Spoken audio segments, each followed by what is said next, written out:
sports talk, we live in the chop shop. We in the chop shop. I'm talking sports talk. So turn your dials up, it's live in the chop shop.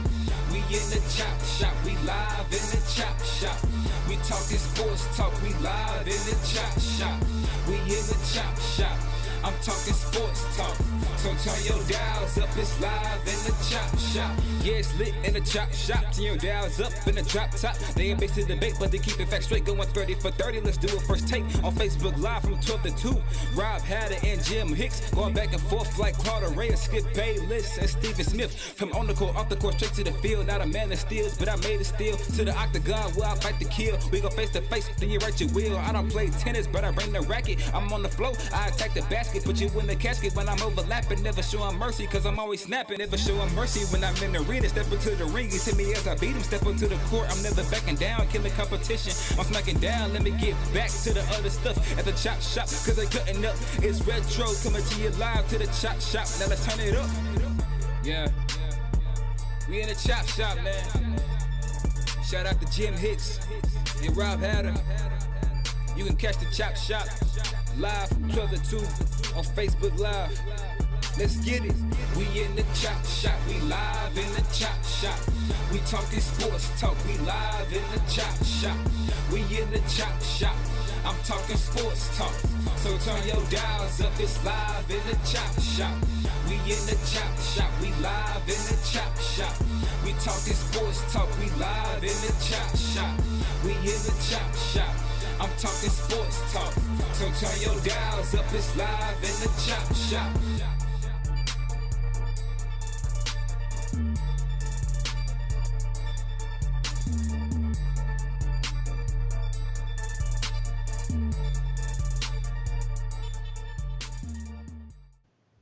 H-Town, what's up?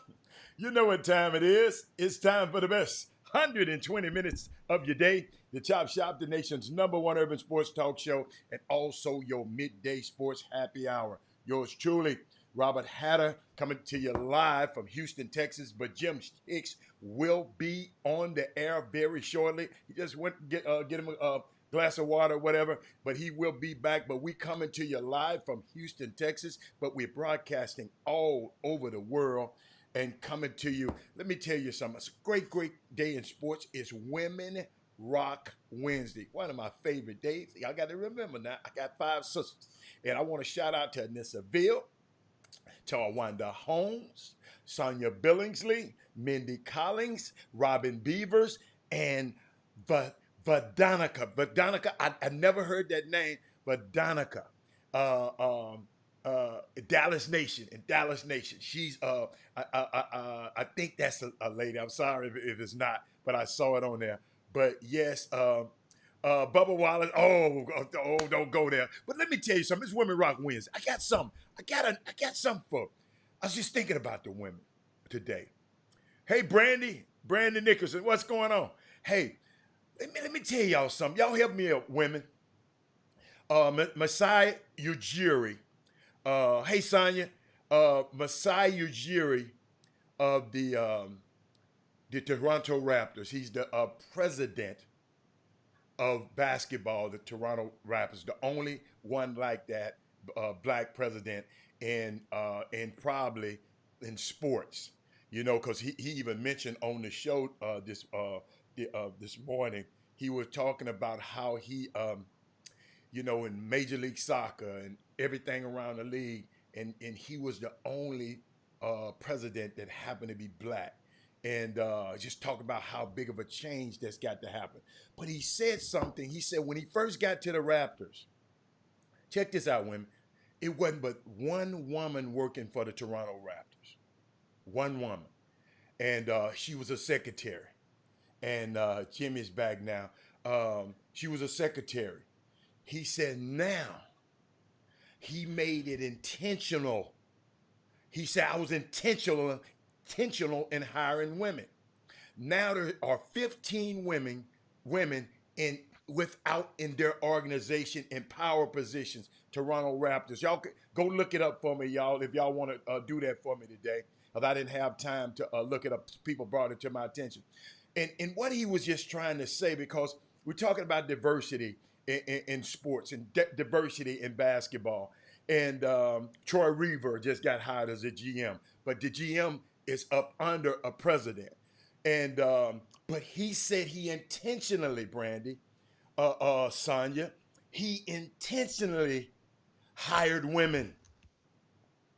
So now these other guys got to intentionally hire African Americans. And let me tell you what he said about it, though. He said, we're smart people. We're smart people. It got to be accepted. He said, it's time to speak out now. He said, it's part of this is his fault, Jimmy. Masai Ujiri, if you didn't know what I'm talking about, the president of the Toronto Raptors, Jimmy, he said it was his fault too. He said he didn't say anything in the beginning. Jimmy, guess why? Because he was doing what? Building his career. He said, but now it's time to speak. We got 9 black executives in the NBA. And Jimmy, he said, analytics is not an excuse. It's other parts of the jobs in NBA franchises that guys can have. He said it doesn't matter what part of basketball is.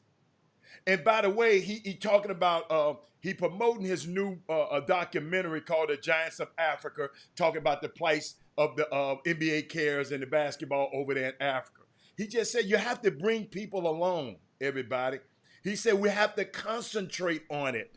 We just can't say, okay, we got to concentrate. Sports is about winning. We have to find black people who can do the job. And Jimmy, let me tell you, everybody out here right now, if you're in business and you're black, I had a meeting yesterday, had a town hall meeting yesterday. Hey man, you got to be good at what you do. You know, I'm talking to builders. I'm talking to the black builders. I'm talking to white builders yesterday. You got to be good at what you do. Don't think just because you're black, I got to hire you. You got to be good. Y'all got to hear me. No. You got to be great at what you do. Because you're not going to get more chances than the other guy. You got to be great. He was telling me about, he mentioned something about Joe Dumars. Joe Dumars, look it up, y'all. 6 straight conference finals, Jimmy. Championship executives that can't get a job. And guess what? We don't have to fight with these people. You just have to have a plan and put that plan together well. But us as business people, people shouldn't know. People should know. It's some black folks on there. I mean, I'm talking to some guy yesterday, had a builder that built his house. He had to switch builders. I was opposite. When I was building my house, I had a white builder at first. Then I found out he was doing stuff behind my back and was cheating me. So I hired a black builder that finished my house. So some people have reverse stories. But when we do something, y'all, we have to do it, Martin Vaughn, with excellence. We can't give no shabby events and then expect for people to tell me, no, I want to go to these events. That's why Jimmy lasted so long in his business. But because I watched the care. I watched, what's his name? Hal Pastner on the plane. We happened to be sitting together in the plane. And I watched the care he went into scheduling his events. I've never seen nobody do that. And we got guys out here that carries the schedule in their back pocket. Hey, man, we got to do better at doing, hey, Robin, everything we do, Jimmy, I'm telling you, I'm a black-owned business. Jimmy, I knew I had to be great. Penny Hardaway, Terrell Buckley, our first client. Broke a record. Penny Hardaway, our second client. The first time an African-American have ever negotiated a deal like that. We got to be great, man, at what we do, man. You know, then you can't get mad. Listen, It's time out. Whatever, Jimmy, I'm giving a mulligan. I'm giving a mulligan. I'm a golfer. So if you messed up a long time ago, it's okay. It's okay. But as of this day, what's the day, Jimmy? Is the 24th or the 25th? 24th. June the 24th. In the year of pandemic, let's be excellent in our businesses. I see people posting. Let me tell you something. I see Jimmy posting people's business up on on his website now. He's doing that for you for a period of time for free. But you got to put yourself in a position where you're getting so much business and your business is so excellent, you write Jimmy a check. You shouldn't be, we shouldn't always ask us for the hookups. I told you, you got a black dude that owns a liquor store. I don't drink liquor. I go buy champagne for him, just sit up in the house. I go buy cigars from it that I don't even smoke because I'm trying to support a black business. Hey, man, let's stop letting our money be racist. Because, Jimmy, remind me to tell you about your HBCUs and where they spending their money. Oh, Jimmy, I uncovered the tax returns of Spelman and Morehouse and where they spending their money. But Jimmy, I just had, it's Women Rock Wednesday, and I had to just talk about what happened with women with Masai Ujiri. We got some more stuff, but I just wanted to get that. We got to get better as business people. What you got today? I know we got some great guests today. Yeah, how long are we from the break? Oh, we got 2 minutes and 40 seconds. Give a shout out to all the ladies out there on Women Rock Wednesday. It's gonna be one great day.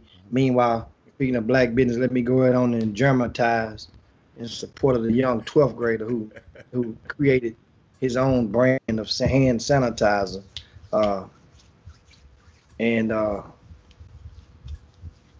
Little young Mr. Farouk, Kalen Farouk is his name. And I was just thinking of black businesses. But yes, on the RCS Sports, throughout the month of June, we've been offering free advertisements for any and all small minority business owners for a whole month, free.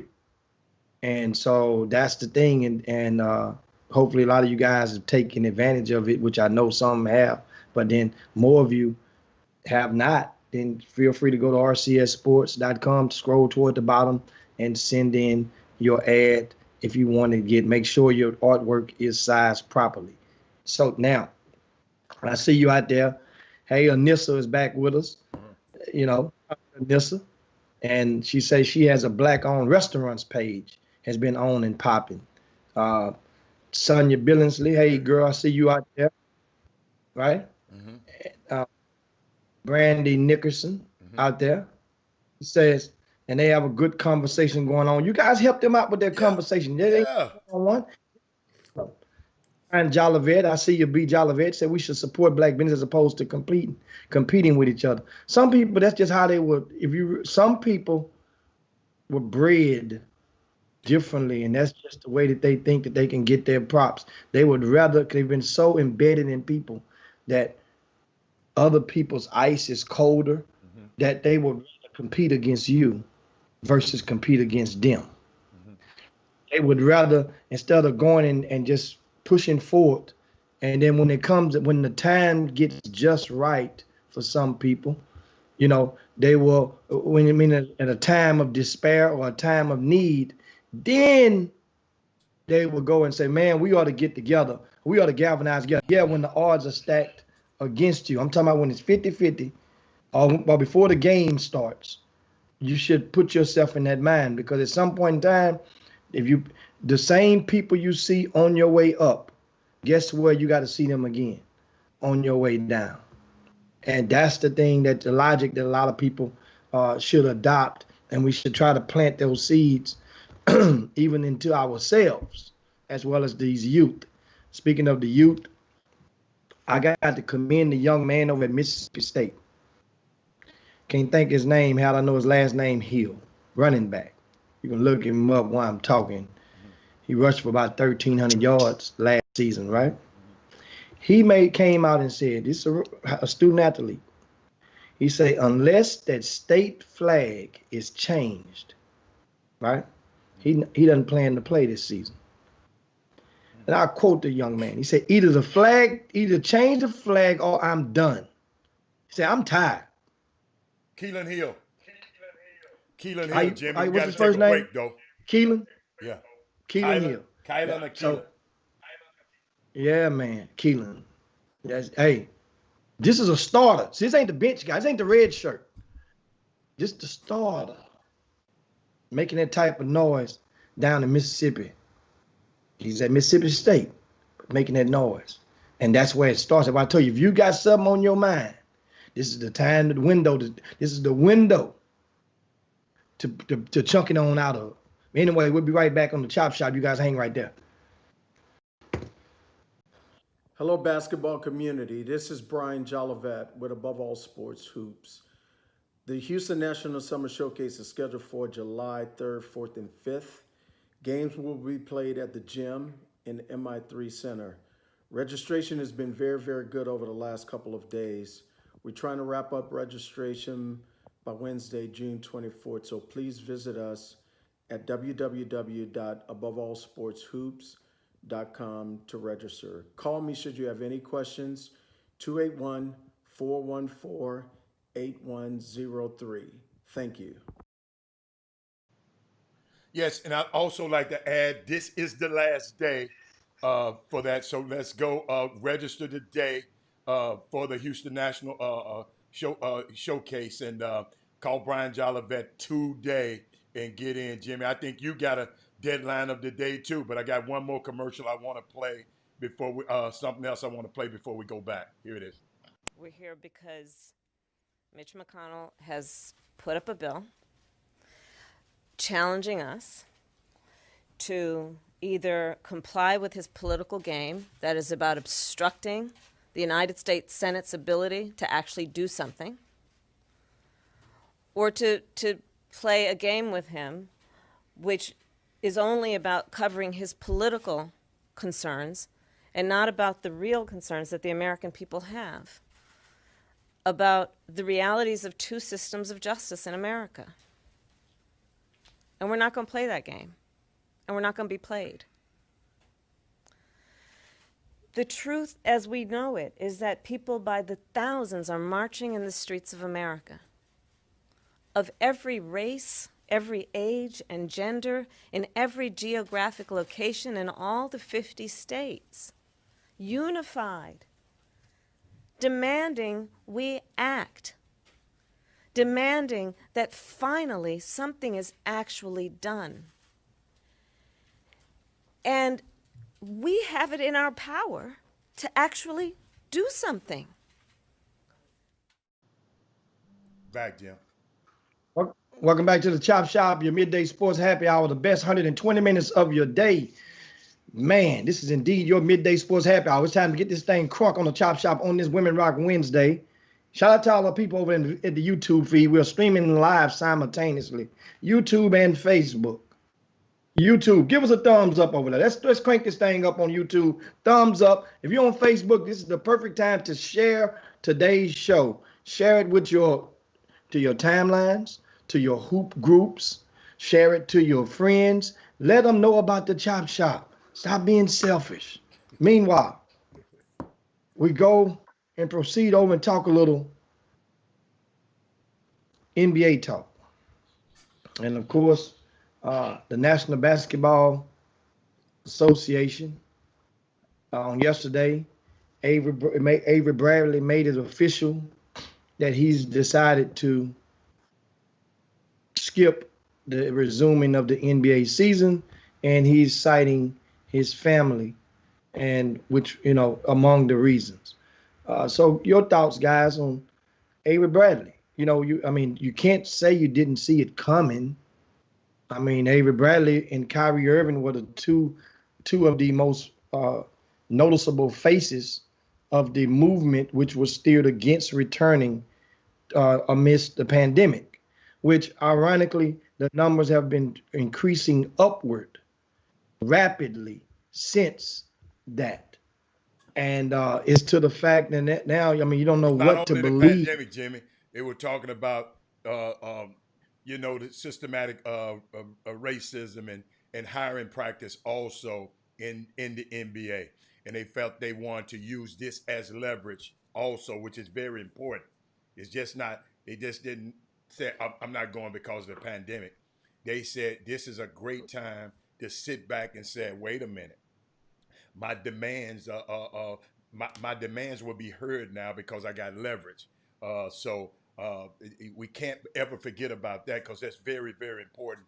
Because he was talking about the hiring practice of African Americans, and guess what? Three, Troy Weaver, David Booth, and another guy. David Booth got hired with the NBA, and another guy, and I forgot his name.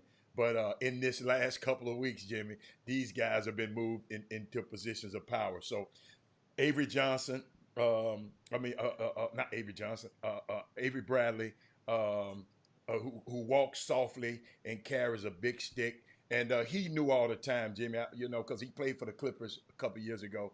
He knew all the time that he wasn't going to bring his kid in the bubble because he got a young kid with a respiratory problem.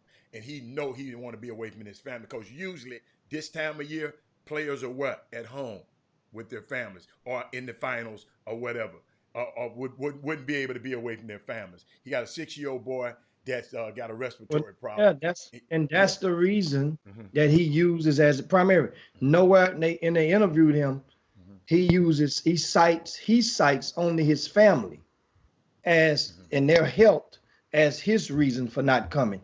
He didn't. Now we know the movement was encompassing all of the stuff that you just mentioned, but Avery Bradley had an opportunity to insert that, and he did in a discreet manner at the very end of the conversation. According to on the ESPN, he mentioned, as promised, I'm quoting Bradley, also I will use this time a way to focus on the formation of projects to help strengthen my communities. But the health in his family was first and foremost, as you mentioned, his 6-year-old son. And then on top of that, you're thinking about going into that bubble and have to take that back to your kids, and your kids have to come there. And he's a respiratory, as you mentioned. Jimmy, that's why that rule was in place, because they know these kind of things going to happen. The NBA had put those rules in place. Those are rules that the NBA had put in place. And so now it's going to be, it's intriguing because now yesterday the Joker tested positive over in Serbia. Hanging out with Djokovic. The number one tennis player, tested positive. He over there in the club. They over there getting it in over in Serbia. Yes. They over there with that nasty ass. Getting over there. So now here's what that possibly means according to my calculations. That means he must sequester himself 14 days over there because he can't fly internationally until 14 days at least. Then once you get over here, that's 14 more days of sequestering. So that's 28 days that the Denver Nuggets star. Got to wait on Joe. Understand, the season is projected to start at the end of July. No, not the season start. The training camp start in the beginning of July. I mean, at the 30th of July. I say the season start at the end of July. Okay. He have time. So that means no. He have time alone. He have time to ride that bike in the hotel. Remember now, they're going to have him in the extra bubble because he's going to come over here, and and I think the NBA guys, to me, the intel that I'm getting is they are real about it. They understand. They know that it's Russian roulette, and there's going to always be something in the chamber, that there's going to be players that's going to test positive. Not just one. There will be players when test positive. Toronto, speaking of them a while ago, they arrived the other day ahead of the July 1st. You know why? Because you coming from another country, Canada. you got to be 14 days before you start. So Toronto arrived 14 days before the July 1st into Florida. So the whole team is in Florida right now because of coming out of technically out of another country. So now, speaking of the NBA, Tillman Fertitta, with the owner of the Houston Rockets, 2 of his kids have tested positive. Which one? Yes, 4 kids. Which one? Did they say the names? For medical reasons, they didn't say. He didn't say which one. Okay. Which he reserved the right. But he said 2 of his 4 kids have tested positive. And he said and according to him, he says he personally knows over 100 people personally who've tested positive. My next question would be, Tillman, you got that package? You tested? I mean, hell, 2 of your kids positive. 100 of your partners positive. If he's positive. been around 100 people, he has it too. But he didn't say that. That's He all right. said he got the package. Get what? Jimmy, sometimes billionaires just don't tell you everything. That's just how it is. Sometimes billionaires don't just, hey, they say, I say what I want to when I want to. But that is unique. I mean, Jimmy, people are going to have it. I mean, if you notice, I know that people are going to have it. Let's let them go through their incubation stages and go through that phase and just and let's resume. Jimmy, think about it, Jimmy. People talking about players coming back and play. Jimmy, these players are playing already. Let me repeat that to people who don't know. These players are playing already. They're playing already in gyms with people in the gyms. I'm getting the videos. So people are playing already. So don't be talking about, oh, the players going back and they playing already with people in the stand. But it's all good. How about the same topic? Okay. How about the comments from Justice Winslow? Well, I didn't read his comments. Well, tell me. Now, Justice Winslow was yet to play with the Memphis Grizzlies. In case you guys hadn't forgot or didn't know, he was traded from Miami to Memphis, right? Midway through the season, but Justice was recovering from his shoulder injury, I think that's what it was, and had yet to play. Memphis is currently holds the 8th seed in the Western Conference. And that's without a Justice Winslow. Justice Winslow is known. He's known as a solid role guy in the NBA, whom a lot of people, a lot of the coaches love. He's a locker room guy. Guys like that can last in the league as long as they can find his role. His role is the defense. Remember, he did his camps in Houston for the youth, elementary, middle school aged kids, started about 3 years ago. And guess what? His logo, him and Patrick Beverly are 2 of the only people that thrives on the defensive component in their camp. What did the man say, man? You trying to give an infomercial on Justice Winslow? What did he say? Yeah, that's my little. I know that's your kinfolk. I'm gonna have to get him in and talk to y'all next week or something. But anyway, he says that bubble is tricky, man. He says, I'm quoting Justice Winslow, guys, about the pandemic and about the NBA, his hesitancy to return. Say, from the COVID standpoint, I don't think it's a great idea just to have all these people in the bubble in tight spaces. It's almost the opposite of social distancing. We're going to have workers who are working for distance. They're going to be going home and seeing their family and doing whatever they want to do, but then are coming back to work around us. But they're going to get checked, Jimmy, when they come back. And his reply to that, he says, his reply is, I'm sure everyone is going to get tested a lot, but we don't have a cure for this, man. We have a lot of people who are getting sick, even right here in Texas. It's peaking again, and it just doesn't feel safe. And he goes on to add when he factored in and wipe off the lens on this thing. He said, I'll pull up the mat on this thing. He says, but at the same time, I'm a competitor. I want to play. I want my money, even though it's not all about the money. It's still a business. Anytime somebody if say it ain't about the money, it's about the money. No, he say, I'm repeating again. He say, I want my money, even though it's not all about the money. It's still a business. So if these owners are going to get paid, I want my fair share as well. Okay, say it no more. keeps going back to just the dynamic of players want more money and owners want more money. So how can we do this without killing each other or knocking each other down? I just want a quick thing, Justice, I understand. But in this particular bubble, it's not like y'all all that. Let me tell you something. It's gonna when they get down there. I just saw some Jimmy. They gotta book this stick about what you can and what you can't not do. Jimmy's got. I mean, it's just. I think that place would be safer than other places. But I know we got to go to a break, Jimmy. But I think that place would be a lot safer than you just in the gym. Or because Jimmy, what he said, the numbers are rising anyway. The numbers are not rising because people get. The numbers are rising because they've been tested more. Let's always don't forget that the numbers are rising because we're getting tested more. But we're gonna take a quick break. But I'm with Justice though. I mean, what you know? Hey, you gotta understand. I'm on both sides of it. I want the players to play, and because I know the economic ramifications if these guys don't play this season.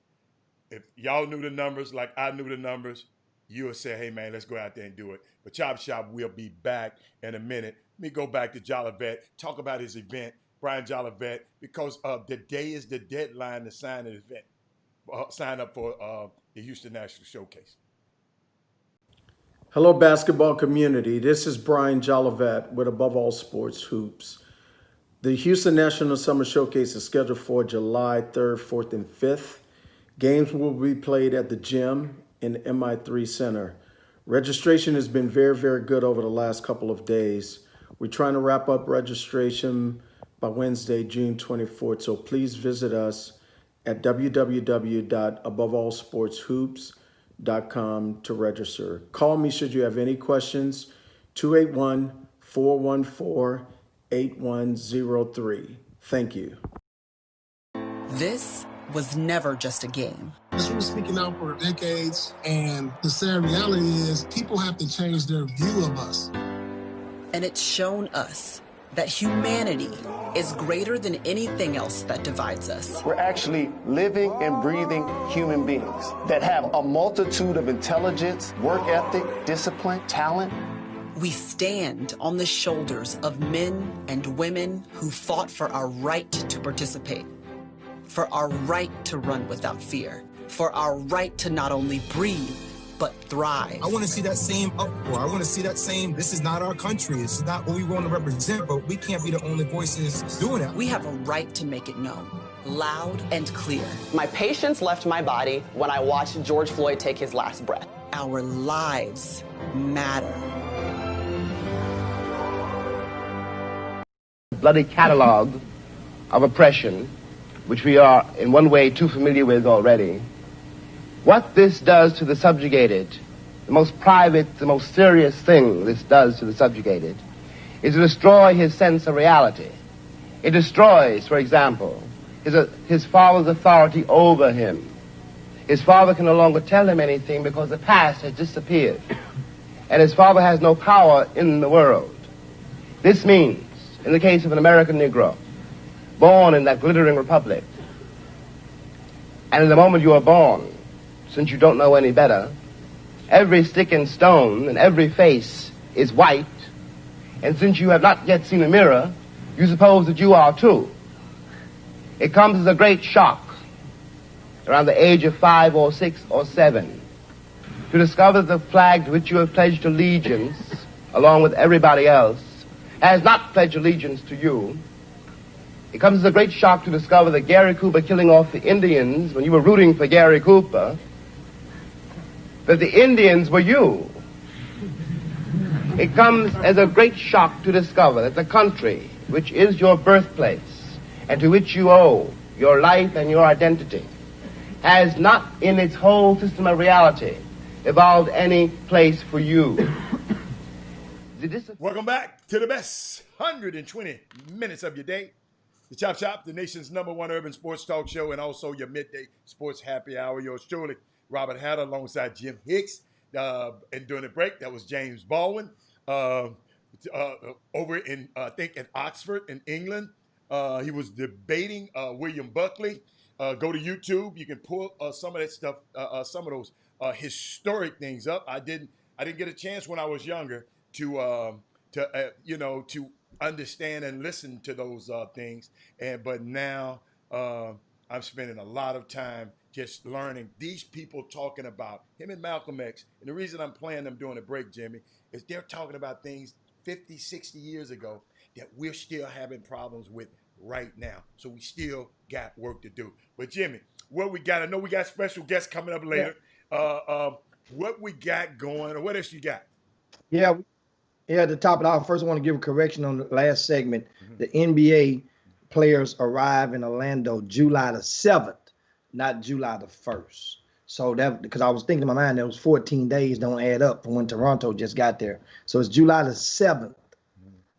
Is the 7th, the 8th, the 9th is when the teams are expected to arrive, or when they are required to arrive. And they can go there before then if they wish to do so. And the games, the season resumes on July the 30th and till August the 14th, which is roughly a 2-week window to complete the season before the playoffs, August the 15th. And the championships will be on September the 15th. And with the conference finals, the 15th of September, and the championship September the 30th is when they will start game 1 of the finals. And now I got some intriguing news, because the only thing about the Chop Shop, shout out to all you guys out there. And you guys know we engage in sports. We have a hell of a conversation at the top of the hour. And I want you to really put your hats on, guys, because we're going to need you today with your energy out there in the boom boom room to help this conversation catch fire. Meaning that there are some coaches in the Big East Conference that have galvanized, the black assistant coaches in that conference have galvanized together, right, to form a Coaches for Action, CFA. That's their label. And a couple of those coaches will join us to share the movement with you guys to help understand. And see, what that does is, when some of these guys come and recruit any of your sons, daughters, teammates, neighbors, kinfolk, then now hopefully you get to look at them through a different lens, because now the Chop Shop will have enabled you to say, you know what, I remember him playing in college, but I knew he was a coach. Now I see what he stands for. These times enable us all to learn what some people are willing to stand for, or what they are not willing to stand for. That's important to some people, because now them home visits, boy, is going to be something serious this year, because parents, like many of you guys that are watching, are going to be so informed. And I can't wait till one of you guys come back and let us know that you asked or you posed some serious questions to these college coaches whom are recruiting your kids when it comes to just things that they believe in. Of course, all you believe in basketball, and everybody want to get to the next level. Everybody gonna say they're gonna say stuff, but you have to put them to the fire. Now, another thing that happened around Texas, the Texas Education Agency, the TEA, announced yesterday that, of course, last week they put an announcement out that all public schools will resume as scheduled in August. That was already spooky enough. So now they came back yesterday and says each school district will be responsible for basically recreating their own house rules in respect to the pandemic. That's T.E. Wade's way of saying, you know what, man, y'all can do what y'all want to do with your kids. Y'all just go back to school so that you be able to get your public funding. But do what you want to do. Y'all set your own boundaries because you know your area better than we do. Teachers out there, what are your thoughts on this? What are your thoughts on this? A lot of people, you're saying, speaking of straddling the fence, I come from a family of educators. Well, not a family of them, but there's a few teachers in my family. My mom was an educator. Hell, she taught 37 years. My mother taught Robert Parrish in the first grade up in Shreveport, Louisiana, at West University Elementary School. My wife is an educator. So that's what I meant when I said a family of educators. I mean, I live basically with a woman teacher most of my life. Well, those teachers are not, think about it, for the amount of money they get paid, they have to go back in school and mask up and deal with all these badass kids who, many of these kids are going to be cunning enough to know how to get out of class if they want to get out of class. Think about the mischievous ones. In every classroom has the sweat hogs. In every class. Cough 2 times. What the teacher gonna do? What do you think the teacher gonna do the first time a kid's just fake a sneeze? Man, get out of here. Get out. Disruptive of class. A lot of parents, and the flip side though, a lot of parents, they can't afford daycare. So the way it's going, and having kids and having them and being at school, it serves as a form of daycare for a lot of these families. So a lot of the parents have been having these kids, they ready for y'all to get y'all ass up out of here and go to school. Get out of here, go somewhere. So that's the catch-22. But what about the school teacher who has the young kid? What about that? What about that person? What about that person? I'm looking at the comments right now. I see you. Carrie Holmes say, why? That don't sound right to me, Jimmy. Carrie Holmes, what part don't sound right to you? What part don't sound right to you? This ain't, I shared the TEA's statement. And I gave you a pro and a con on both sides of the fence. Best believe there are many people, they will have the option to stay at home and not be penalized. Parents will have that option. So for everybody trying to buck, I ain't sending my kid back to school. You won't have to. Now they're gonna figure it out. But the thing is, they only have 6 weeks. You say, Brandy say, what about sick time? What about subs? Subs get paid. I want to say some of your teachers different districts, but some subs get paid like $75, 50 to $75 a day. 75, I think, a day that the subs get. So you got to go there and take on a full-time task as a substitute teacher for a fraction of the pay. Now that's the pay, but I know a lot of school districts are allowing substitutes or allowing teachers to come in as full-time who aren't even certified. They are giving them a time period, maybe a year, I think, to get certified. Speak on it, teachers. That's go Kevin Freeman say $75. That's what the subs get in humble. Where we going with this? I'm trying to go ISD. somewhere with it so I can comment on it. I'm asking the people, and I'm asking the Boomer Room, what are their thoughts on this about the districts being, the TEA has announced yesterday that all school districts in Texas can now be responsible for creating their own house rules for the kids returning to school. So it's the Wild Wild West. Yeah. Think about it. Before the TA was handling everything. We got it. This is what you're going to do. You're going to do this. Now they're saying, know what? We throw our hands now because all this bickering, all this stuff, y'all do what you want to do. But as long as them kids getting accounted for so we can get this funding.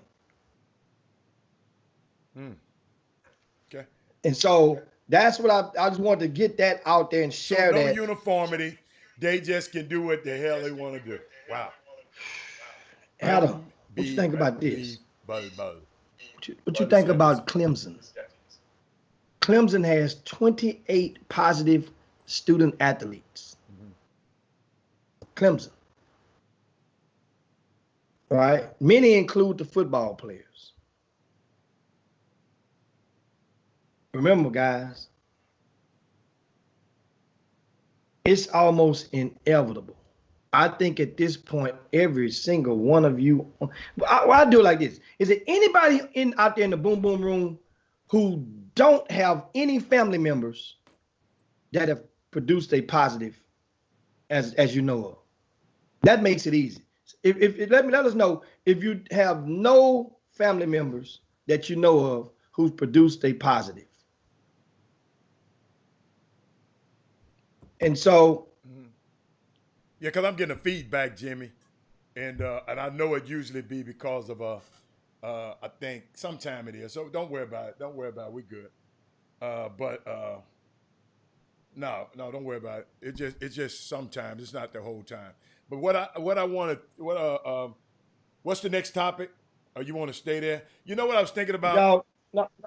Go. Go on. No, what I was thinking about Go. I mentioned Avery Bradley last segment. Alan, I don't feel good about this, but now they really talking about bringing old J.R. Smith out of retirement to replace Avery Bradley. Guys, I ain't gonna lie to y'all, man. J.R. Smith just make me nervous on the basketball court. But you ain't got to worry about him too much, Jimmy. That team, you don't have to worry about him that much. I mean, if you worry about it, I'm glad you're nervous about him because I want the Clippers to win anyway. So if that'll hurt the Lakers, okay. What city they in? What city the Lakers reside? Man, he old, man. He ain't the same JR. He ain't the 20-year-old JR anymore, Jimmy. I'm telling you, he ain't the same guy. They paint their fingernails pink and black down there. Yeah. They do all. They put fingernails. They put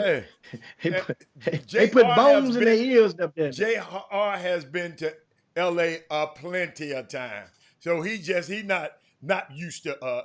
Wait a minute. If Contavious Caldwell-Pope with an ankle monitor on, if he can live through LA, anybody can. But I was just thinking about this pandemic over the last 4 months, man. And been 4 months of the pandemic, right? You got 29 Americans, Jimmy. You know I study this kind of stuff. 29 Americans became billionaires over this pandemic. Over 26 million Americans have lost their health insurance. 46 million has filed for unemployment. Billionaires increased their wealth by $554 billion, and U.S. households has lost $6.5 trillion in wealth during this pandemic. What that sound like to you, Jim? We got 16 seconds. I'm sorry, 16 seconds. Jimmy, the rich done got richer during this pandemic. Oh yeah, that's going to be in every crisis. There are going to be companies that's going to excel. It's always been like that. Always been like that. But it's not like, and those are some of the products and some of the companies that they're in business to, and they capitalize on it. If you look on Wall Street, it's why I say buy the rumor, sell the fact in economics.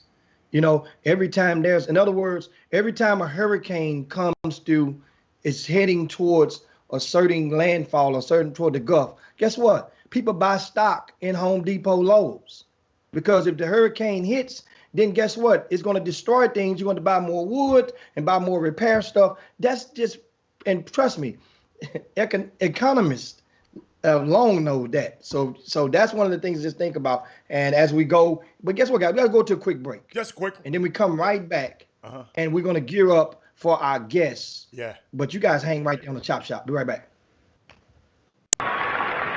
You are demanding that this city will respect the dignity of labor. So often we overlook the worth and the significance of those who are not in professional jobs,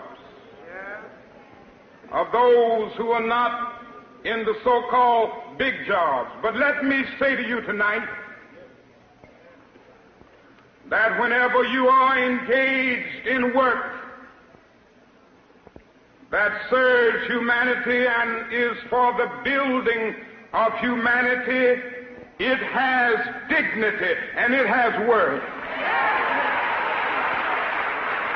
You are reminding not only Memphis, but you are reminding the nation that it is a crime for people to live in this rich nation and receive starvation wages. Hello, basketball community. This is Brian Jolivet with Above All Sports Hoops. The Houston National Summer Showcase is scheduled for July 3rd, 4th, and 5th. Games will be played at the gym in the MI3 Center. Registration has been very, very good over the last couple of days. We're trying to wrap up registration by Wednesday, June 24th. So please visit us at www.aboveallsportshoops.com to register. Call me should you have any questions, 281-414-8103. Thank you. Welcome back to the Chop Shop, your midday sports happy hour, the best 120 minutes of your day. Grooving right along. And as we promised you, coming up in a minute, it will be our two special guests today, two college coaches, and who are fighting the good fight. And we will resume the conversation that we have long established with you guys in the Boom Boom Room well before this pandemic, right? And I'm loving what the momentum and the direction in which these guys, a lot of coaches, a lot of the young people, are taking the initiative and stepping outside of any possible realms of fear to stand for what they believe in. And every time that you request or jump out and march or protest or fight for something, that does not mean that it is going to be granted or that the scales of justice will tilt in your favor. Doesn't mean that. But people will see you and then and they will grow to appreciate your efforts. And then next time, your efforts may be galvanized by the support of the next person, where people will be watching them. And then next thing you know, a moment has turned into a movement. And but unless at the same time, one thing about it, you have to pay attention, guys.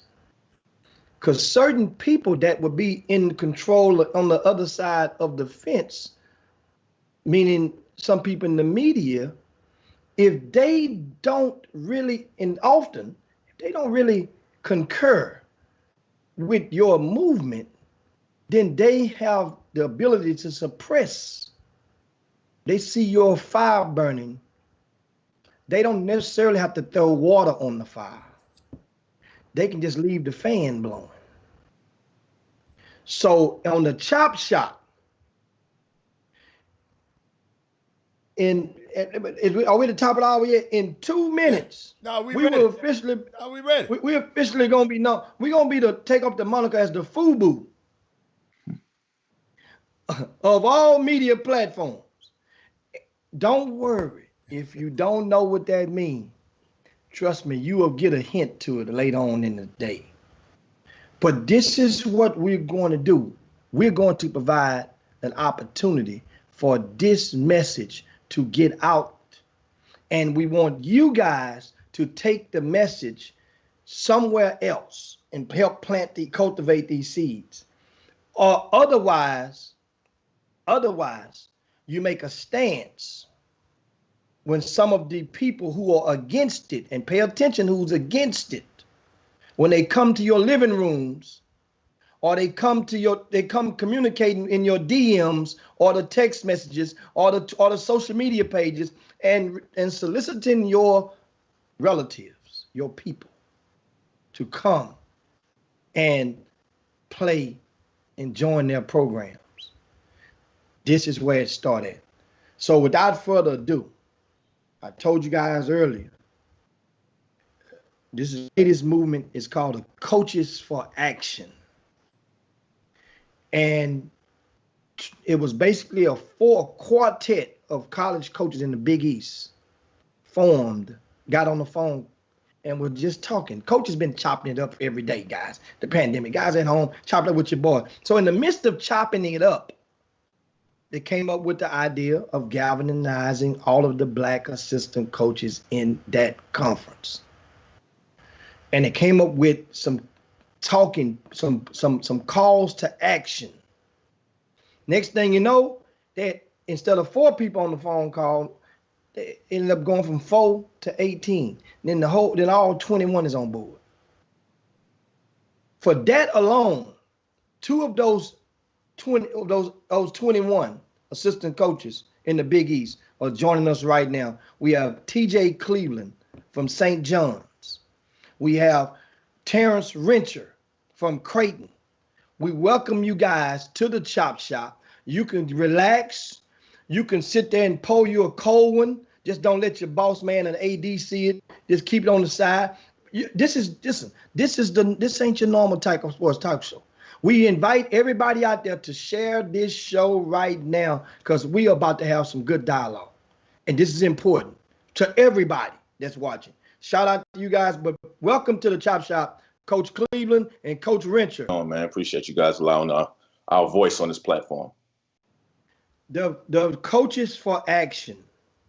Explain how that came about in detail. I gave a brief description, but what is it? What is it? Well, I'll start off. It started with those 4 guys you talked about: Kamani Young, Dwayne Killings from Marquette, Ivan Thomas from Providence, and Kyle Neptune from Villanova. They all collaborated, and after this George Floyd incident, they got together and came up with a plan and wanted to get all the other minority coaches involved from the league. And a lot of people ask, why only the minority coaches? Starting off, because we are connected to the community that's affected the most. We lived it, and we still live it every day. And so they reached out, and we're prone to being rivals when it comes to recruiting, when it comes to playing games. But this was an opportunity to unify, lock arms, and we all came together and collaborated and shared ideas on trying to make our mark using our platform. And there's a lot of different ways to fight injustice, but we chose to come together and come up with some creative ways to fight that. Yeah, I'll add on to that, man. Like the very first call that we all were on, just immediately within the first couple minutes, man, you can feel the passion. You could feel like the excitement to get to the forefront and help try to create some change. Obviously, like TJ mentioned, we all rivals and we compete for players and wins. But sitting on that call brought more similarities to light between us all. And I think it seems so natural the way, from that first conversation, that first order of dialogue to move forward. And everybody was open to sharing ideas and, putting their feelings on the the emotions on the line. We were all vulnerable in front of each other. Some guys we knew a little bit, some guys we didn't know at all. And when I got that feeling, I knew we could do something special when guys were willing to kind of put themselves out there in front of guys that they didn't really know as well for the greater good. So I'm excited, man. Terrence and TJ, hold on, Jimmy. Terrence and TJ, thank you for coming on to the Chop Shop. And this is a platform. It's a great platform for y'all to do this. But in the article, Coach Killen said something that was key, and it stuck in my mind. He said, in this business, we are almost taught not to communicate with each other because we're competing for players, competing for games. But y'all think alike. We share the same interests. And on that call, we were laughing and we were thinking about how it impacts. That blew me away. Y'all are in an environment that foster y'all. Hey, man, don't get too close, TJ. You know what you're doing. Don't get too close. And yet, this cause was so big and so great for you young men that y'all say, hey, man, we got to do something. You know what I love about the statement I read? Y'all said we don't have all the answers. We just gonna do what we can do. In our sphere of influence, let's see what we can do. And I'm just so proud because there's some other names on there, Jimmy. I put them on the screen. And before we leave this show, I want every one of those young men's name called out. You called out 4, and then we got 6 here. We got some more. All of these guys are important because they came together as African Americans, men of power, and said, man, we got to do something. Man, I'm so proud of you. So you can comment on what Coach Killen said if you want to, either one at any time, Jim. Now, yeah, great. I'm living up on the East Coast now, up in New York, but originally I'm from Birmingham, Alabama. That's the home of the civil rights. So we definitely lived it every day and still living it. So if anybody's in Birmingham, just go by the Civil Rights Institute and it'll give you a whole lot of history.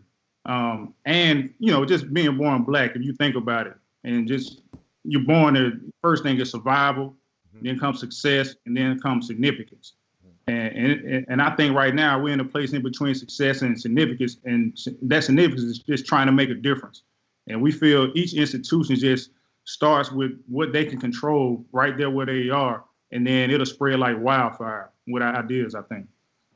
Yeah, and I think too, like you mentioned Coach Killen's statement, I think part of the strength of our unity is the fact that we held ourselves accountable on those calls before we, put it out to the public. I mean, most of us admitted that, shoot, man, our personal voter education isn't where it needs to be as coaches, as grown men in this society. So we understand where we need to get better so we can help the next generation of men. Also, man, it's just time. You know what I mean? We sat back and, we're waiting on leadership. No, it's time to stop waiting and do. We don't have John Thompson anymore. We don't have Nolan Richardson and John Chaney and, Coach Raveling and those guys at the forefront of the efforts to equal the playing field. So, we just felt with if we locked arms, obviously we plan to grow this deal, and we can be the leaders. We can be the guys at the forefront to affect this change that's so desperately needed, man. So, I'm just proud to be a part of it, man. These guys are really sharp, really passionate, and, another really big key. And obviously, when you jump into something like this, man, you got to be willing to sacrifice a little bit. And, I'm proud to be a part of this regime that's willing to put our necks on the line, man. A lot of people aren't going to like it. I've already got a few emails from some Creighton fans that, not crazy about it. But you know what? We're not crazy about a lot of things that we've been dealing with for hundreds of years. So, that's just going to have to be the approach. And we'll step on some toes in the process, but we'll do it as positively and respectfully as we possibly can. And speaking of that was one of the questions I was going to ask, is that the resistance that a lot of you guys may receive from your programs, from your supporters, from some of your anchors. You know, some people may call them boosters. I call them anchors. Anchor in the boat, as in the boat. What has that been like, and what has been some of your response? How are you handling it? Because those relationships would make some people feel uncomfortable, and I say it that way. Guys don't have to say too much. Well, some white folk could go, and they know that the guy that owns the car dealership or owns the corporate is the corporate administrator at this down the road. They know that he has a connection with you or any of the other 19 coaches, and they would say, go get your boy and check you. I think he kind of getting out of line. You know, go talk to him. I got him. They come to try to talk to you. You're not really hearing it. So now it's going to be a problem. Have it any of you? How are you guys? What's your repellent for that? You want to go first, Terrence? You got it, T. Go ahead. Okay. Well, I've kind of had, in an indirect way, some experience today because I played for one of the, Terrence just mentioned his name, one of the greats, Nolan Richardson, you know, and he used to give us lessons all the time on what he had to go through. There's even a book he wrote a book.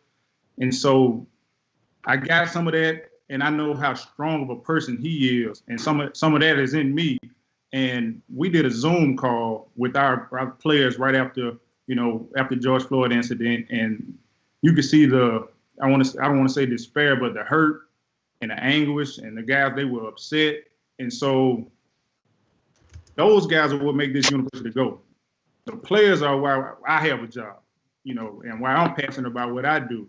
So we are in a position where we can be a voice and an outlet for them. So anything else, it really doesn't matter. It's about those players and stepping up for them and letting them know they can walk around with confidence. It's not all about the jersey. It's about a person being a confident person, and that's my approach to it. I don't worry about it. Yeah, like I said, like I mentioned, I got a couple emails already. One of them was addressed to myself, athletic director, and Coach McDermott. Wow. Coach McDermott responded in support of me and our movement, which was huge. And then I responded to a couple people as well. And initially, you get a little hot when you read, I don't know why you guys are doing. You should do it this way, do it that way. But after I read it and let it marinate a little bit, I felt like, it's a chance for me to educate somebody. They both were, two of the emails I got were older white people. So I said, you know what, as respectfully as I can, I'm gonna retort. I'm gonna put, our words to life, our actions on this page, and let them know what this thing's about. And also give them perspective from a Black man living in this world that they probably don't understand. So I just look at it as a chance to get through to somebody. It might not work. Obviously, the older people are, the harder it's going to be to change their thought process. But again, like I said before, if you're going to do something like this, like we were stepping out to do, which is pretty monumental in my estimation, you got to be willing to take a couple bullets. We all went through the proper chambers before this was released to the public with our head coaches and our administration, and got the support from them. We're still trying to, fight for, to get some things stamped and solidified. But, I think that the strength is that this group is willing to take a couple bullets, man, for the greater good. And, I think at the end of the day, when you look back on this thing 10, 15, 20 years from now, our movement will be at the forefront of the change that has occurred up until that point. So the distractors are the distractors. We knew coming in that we were going to have a bunch of them, especially when it comes to the Black Lives Matter patch that we are requesting for the Big East to put on all the uniforms. But like I said before, man, for hundreds of years, there's been many things that we as a Black culture have not been happy about. That, you're going to have to live with this one for us. Got some else. TJ, Jimmy, go hold on on just a second. Do you two young men realize how much power that you have and how much power y'all collective have? What I noticed, remember it was first 4 guys on the phone. those guys were smart enough to reach out. And when it got to be 18 or 19 of y'all, every team represented it. Terrence, let me tell you something. That's how much power. And the biggest mistake, Terrence and TJ, people make with power is believing that they don't have any. But you young guys, y'all sit there and realize how much, because guess what? If y'all didn't do it, now let me tell you something. Other leagues gonna follow. But the time is now. Y'all realize the time is now. And I mean, when I read this article last night, I got the article last night, and I'm just sitting there thinking about it and thinking about it, because it's going to be more, because I'm going to support y'all. Y'all make sure we stay in contact, because we're going to use this platform. They might not use those other platforms, but the bosses on this platform are on this show with y'all right now. We don't have to go talk to nobody else. You follow me? We don't have to go talk to an AD, or we don't have. So you got a platform. Any message you want to get out, I just want to let you, before we go any further, you got the chop shop to use it the way you want to use it. Okay? Very much appreciate it, fellas. Jimmy, what you have? Now, you guys, Coach Renshaw, you mentioned earlier one of the calls to action that's been requested, demanded from the coaches for action, and that was to have the Black Lives Matter patch on each of the uniforms. So first, I want to throw a question for both of y'all. One is, what's the reception to your head coaches and your administration about that? Plus, what are the other calls to action that you guys are sternly demanding or requesting to be implemented? Hey, T, I'll set this up for you real quick. I'll let you answer it, but I'll just kind of, put the preview on it. The first thing, with the first order of business when we started talking on these calls was, and that's why the name of the group is Coaches for Action. We wanted to see what we could do, what we could literally do to help change, right? And on top of that, the other key word that we used was sustainability, right? What can we do to sustain this thing to when life does get back to normal, when we are going a million miles an hour, when we are trying to beat each other in February? Like, what can we do to still have this message at the forefront? So action and sustainability were our two code words that, are big in what we're trying to do and continue to push forward. So with that being said, T, I'll let you finish that point. Okay. Yeah. So my administration, they were good. My AD, he was in full support. And of course, my head coach, Coach Anderson, was in full support, because of course he worked for Coach Richardson for over 17 years. So he was right there hand in hand, being the voice and fighting the fight. And some of our initiatives and plans to action, of course, we talked about the Black Lives Matter patch and pushing voter registration initiative. And then we got one or two other things that we're working on that that's kind of behind the scenes that we're going to bring to the forefront here shortly. But we didn't want to have a wide lens. We want to keep it narrow and make sure we focus on these things and try to get these things done. So now you mentioned voter registration initiative. Can you elaborate on exactly what's the plan for voter registration? Because that means now, and just get that first. Because I got something to try to connect. I got a wagon to connect to your truck on this one right here. Come on. Okay. Well, we got, first of all, we got to keep in mind that in terms of, a big part of it is just the fundamental foundation of voting knowledge, terminology, what this an electoral vote, all of these things from the local to the federal level in terms of voting education. But to me, it's really just about the basics, man, because we have to have a really deep understanding of how this system works. Right? It's not just about which guy you're going to vote for when November comes around. Like, we really have to get to the nuts and bolts to get these guys educated along with ourselves. So it's going to start there, just on a very, very fundamental level. But then, man, just we have to take into account that, you know, obviously voting is different in Nebraska as opposed to New York, as opposed to DC, as opposed to Pennsylvania, where all our institutions are. So, you know, we'll all individually have to handle certain things on our campus with our players in regards to that. So that's kind of where we see it right now in terms of getting it off the ground, just being very fundamental with it, very elementary with teaching, learning, and understanding principles of the process of voting, especially on the local level. TJ? And I thought TJ had something. Go on, Jimmy. Oh, no.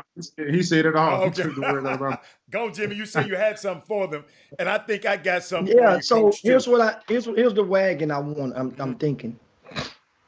And I'm calling on all the grassroots programs who have a current student athlete in the Big East Conference basketball teams right now.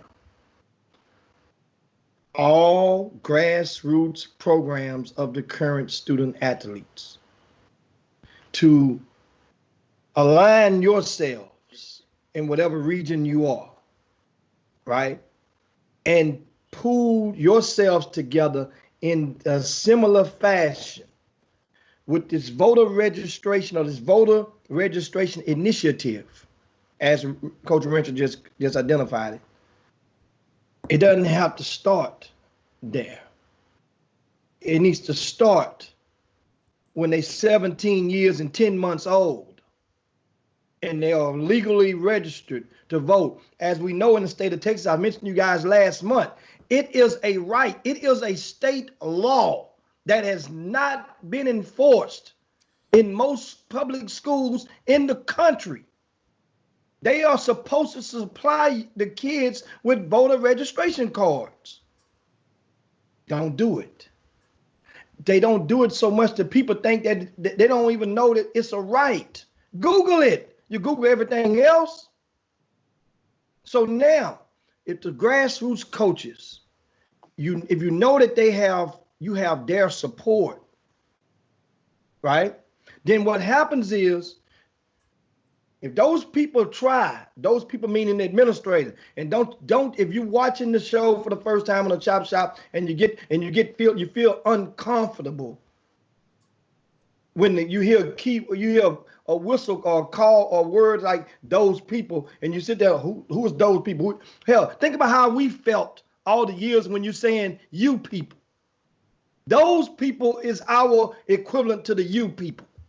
So now, when those people, if they do feel some kind of way, then there needs to be a way that the grassroots guys are known about it. That way they can make the stance to the administration saying, look, just like that young man, the football player says at Mississippi State and taking a stand, I'm not playing here unless you change that flag. Not make a second damn flag, change the flag. Well, some people will say we're not going to play there unless, if you're going to try to punish this coach for speaking his mind, and we're looking up to this coach for doing so, then what are you saying about our future rights?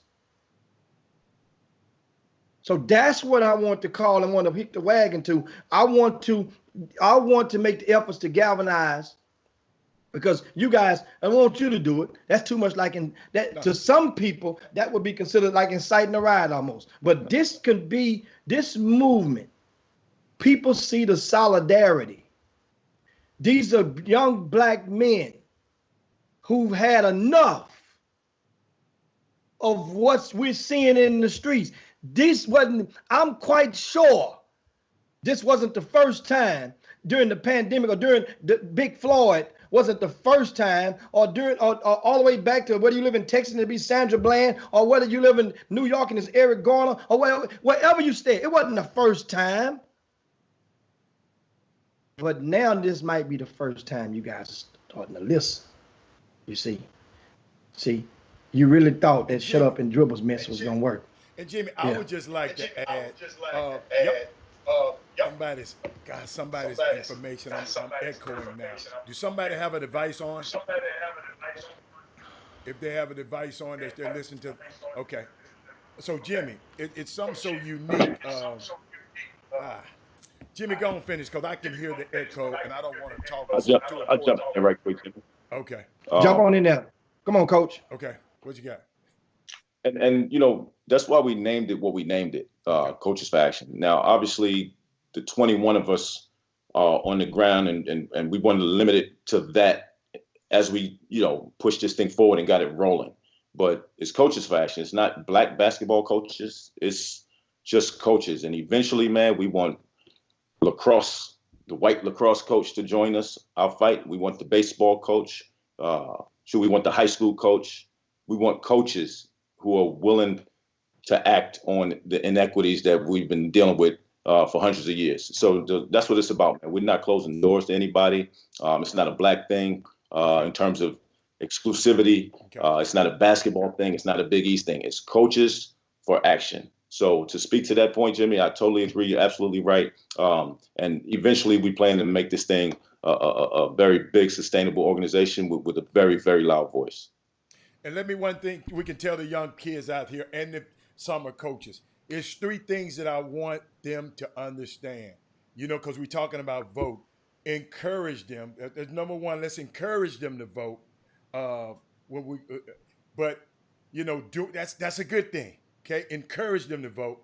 But we also got to, Terrence and TJ, we got to educate them on what they're voting on, the laws, the issues, and who they need to research to vote, the city council member, the school board, the city. See, that's the next step. In the step after that, empower them, summer coaches and people at the grad, empower them to teach others. See, if you empower them to teach others, that means they're going to retain it. So if they can teach somebody else and they become a potential candidate. See, I want candidates to come out of the grassroots community. Guess what? TJ and Terrence, they're already popular. They know everybody. So athletes of the governor of California right now, Gavin Newsom, guess what? Baseball player, star baseball player, everybody used to love. He's the governor. So let me tell y'all something. We can't expect Mitch McConnell and them people up there and all these old guards here in Houston, in Omaha, those people in New York, those people. We have to find a way, y'all. We got to find a way to grow our own politicians. So we got to educate them. We got to encourage them to vote. Then we got to educate them on the voting process. And it's going to take all of us. It ain't on the coaches. Mm-hmm. And then we got to empower them to go out and teach others of their peers about this process. Because, Jimmy, I saw something the other day, Terrence and Cleveland. A young person had a sign up and said, y'all done messed with the wrong generation. I don't know if y'all saw it. She said, y'all have messed with the wrong generation. See, long time ago, when they used to sick the police dogs on us over there, Edmund Pettis Briggs and stuff, it took weeks, almost a month, for that film to get back on the plane and ship back to New York so it can happen. But now with this telephone, thank you, Steve Jobs.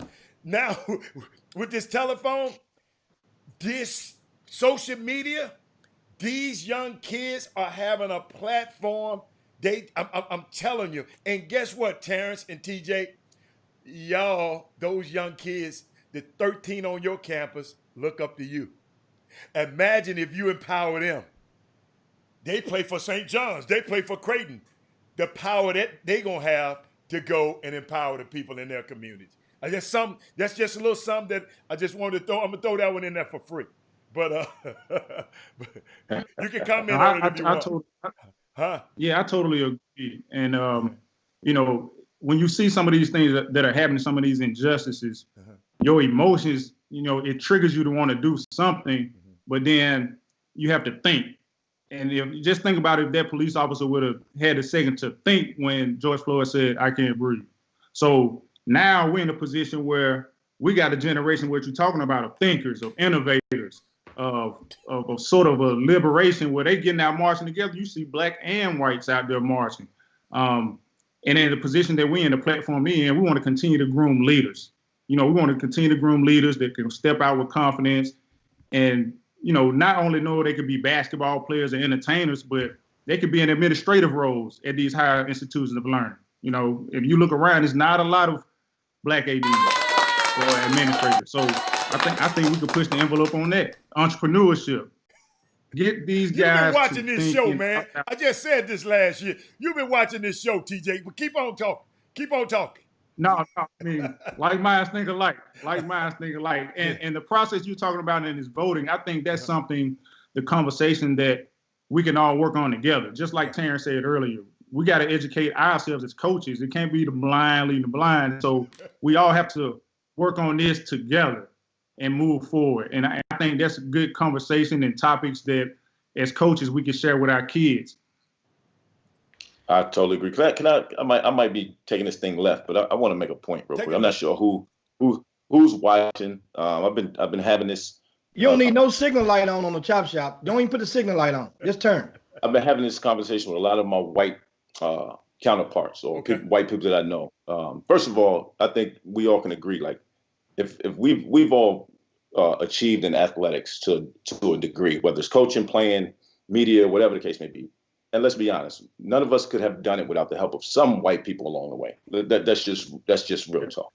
Mm-hmm. But when it comes to whether it's Black Lives Matter or whatever the case may be, where we're trying to improve the conditions for Black people, I just want to make it clear. If there's any white people watching or whatever the case may be, or people that disagree with our approach to this deal, because we want better for the Black community, that is not at the expense of any other community. That's just for the betterment of our people. I'm not trying to bring this other race down a notch or two so we can catch up. No, it has nothing to do with that.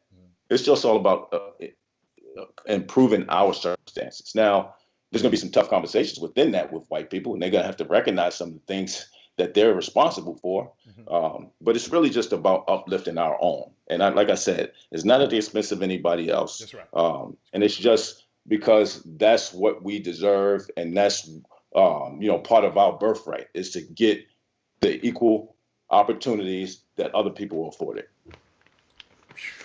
That's great. Now we got a couple of questions from the Boom Boom Room, and they're presenting questions to you guys. And one of the questions is let me pull and queue up these questions right now. The thing is going so fast. I saw one. Hold on a second. Here we go. Carrie says, will you be educating your out-of-state student athletes on absentee voting?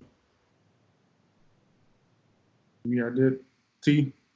Yeah, I mean, to be honest, I mean, we got together, we got our thing organized a little bit, got some talking points out there, and, we blasted it off so we can start moving in the right direction. Now, there are details within every initiative we have that we're still trying to clean up. We're still trying to polish up and organize so we can really start to take action. That will definitely be part of the voter education. That's a great point. That's a great question. But everything that encompasses voting, we will find a way to get ourselves educated, to get our players, and even other students on campus educated about those things. So yes, that's very key. And that will be covered.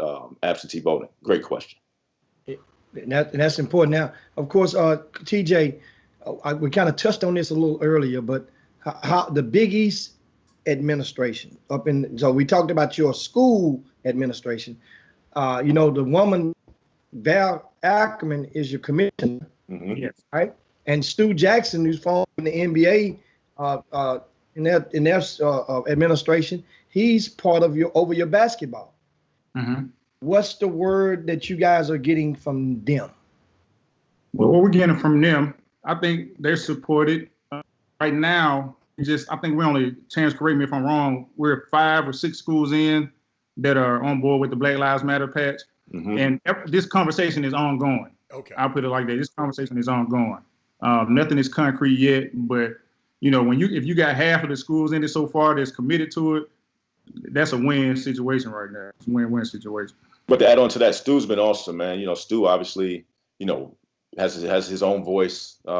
Stu's walked our path as coaches. He's done it all. So Stu's been phenomenal in support of us. Val Ackerman, up to this point, has been very supportive of our initiatives. And like T said, it's this whole process, not just getting it off the ground, but this thing from when we announced it to infinity, it's fluid, man. It's fluid conversations, it's fluid actions, it's fluid thought processes. So, you know, we're approaching it as such, and we're confident that eventually we'll get all the initiatives passed and be ready to really, really make some moves and help change. Yeah, and part of that is you're dealing with two deals at the same time. You're dealing with a pandemic on one hand, and then we got this other issue that we're dealing with also. So it's a lot of things to juggle right now on campuses across the country.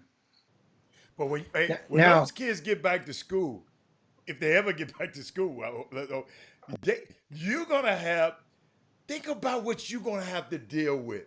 Y'all going to have a whole lot. Coach, y'all going to earn your money, Coach, this year, because this thing has never happened. And I just hope, because think about it, and Coach, I want y'all to really think about it, y'all, because y'all probably have. The emotional toll is taken on some of these athletes. You know, the mental. You know, like what's his name? Marshawn Lynch said, we got to remember, we got to take care of their mental. Even Coach, you yourself, you've been dealing with something. You can't come out the house. You've been dealing. So understand, when you come back, when they come back, you're going to have some young men, and you got young men out there now that that's dealing with mental situations that they haven't been in. Think about it. You got what they said, 40-some million people out of a job. Their mom, their cousin, somebody been affected. You follow me? They don't have health care. Some people, they got 29 million people that lost their health care with their jobs. So you're going to have a heck of a job ahead of y'all, because guess what? Because these guys look like you. Y'all relate to those guys. Could y'all talk about that a little bit? What do you have in place to talk to these guys about their mentals, so to speak? I think we've already started it with the Zoom calls. Now, when we get a chance to see them face to face, it'll be a little different. But I think just having a family atmosphere where the guys can come and confide in you about, you know, all these different scenarios. Like you said, it's going to be so different when they come back. And it's a lot of unknowns right now. Yeah. Due to the pandemic. It's just so many unknowns. But I think a constant communication and an open door and an open ear to listen. Not only give advice, but let them vent. And I think it's been, so far for us, it's been very, very therapeutic for our guys. Yeah, I'll add to that too, man. You kind of touched on it, but it has to start with us, right? We have to make sure we're clear-minded. We have to make sure that we're not acting off of emotion when we're communicating with our guys. I can tell you personally, you know, it's I think Jim said to start, George Floyd is the latest version, but I mean, I can off the top of my head name about 8 or 9 guys in New York who got killed by the police, and you know, it just wasn't covered, right? It just got swept under the rug. So, you know, when the George Floyd thing happened, I had a hard time talking to people initially because of those emotions. I was angry, I was frustrated, I was mad. I had all of this stuff going on, and I couldn't be a help to anybody else until I got myself out of that fog. You know what I mean? So we have to understand, as coaches, as leaders, as the guys who want to be at the forefront of helping these kids, that we have to make sure that we're mentally clear, that we're emotionally clear, that there's no fog on our window as we're trying to guide these other kids and try to help them understand and process all of this information. So, and I think that's where the coalition, the 21 of us, can help each other. We jump on these calls. We have each other's numbers where we can develop individual relationships and just help each other through figuring out how to go about helping people. So we have to lean on each other, you know, lock arms, strength in numbers, and just be clear in our approach. Because if, like I said, if we're not clear, if we're emotional, if we're frustrated, if we're just spewing out just negative because that's how we feel at the moment, then we'll be counterproductive. So it starts with each one of us leaning on each other, helping each other, then we can help these kids. Wow. Good job. Well said. Now I'm thinking of course, you mentioned earlier, a lot of the coaches, you guys, I'll take you and flip you and then bring you back to the topic before we land the plane. And here's what we got for you. This past season, I noticed earlier that you guys beat each other, Creighton and St. John. Check this out. Creighton beat St. John by 20. St. John's beat Creighton ass by 20. Wait a minute. Home and home. What? Where at? Both put a dub on the other one. At home and home. And he's home. Come on, TJ. Don't be quiet over there. Where happened at, man? I want to know whose scout. Whose scout was that? Hold on, wait. What you forgot to add to that was that we were the last Division I game being played before the pandemic. We played. Yes, I was gonna get to that too. I was gonna get to that. That was my point I was leading to. And they canceled the game March the 12th. You guys were about to play each other. No, we played half. Played half the game. And in the second round. Now, whose scout was that? You know about that. Ask who scouted was. I'll tell you right now, we the way Coach Mack does it, we all have a part in each scout. So it's not my scout or this guy's scout. We all have a chunk of each game. So we're all engaged each game, but I'm not going to take credit for the win against St. John's, but I'm not going to take that hammer over the head for that 20-point L either. No, you all in. You just said y'all all in. That means Well, I'll tell you, when we played at Creighton, it wasn't my scout, but when we played at St. John, that was my scout. Wait a minute. Wow. Boy, these future senators right here. So whose scout was it the game that got canceled or for St. John's? Y'all were up, TJ. Y'all were up at halftime. It was probably yours. Yeah, I think you're right. So did you get? Now, of course, Rich, you're a little older than TJ. Y'all didn't never play against each other coming through, right? No. And because somebody posed that question in our hotline, and and one of the things another thing I want to get to and ask is this. I noticed about 2 weeks ago there was a movement within the ACC.